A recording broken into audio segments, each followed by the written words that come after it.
শেষ হয়ে গেছে, কিন্তু আমি খেয়েছি। তো এখন লজটা কেমন তোমরা সকলে দেখতে থাকো।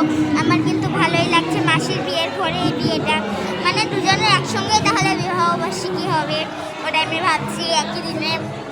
তো ভালোই হলো, এখানে বসে আছে লোকজন সবাই। তো দেখতে থাকো, একটা নোংরা আসে না। তো দেখো সিঁড়ি দিয়ে আমি উঠলাম উপরে।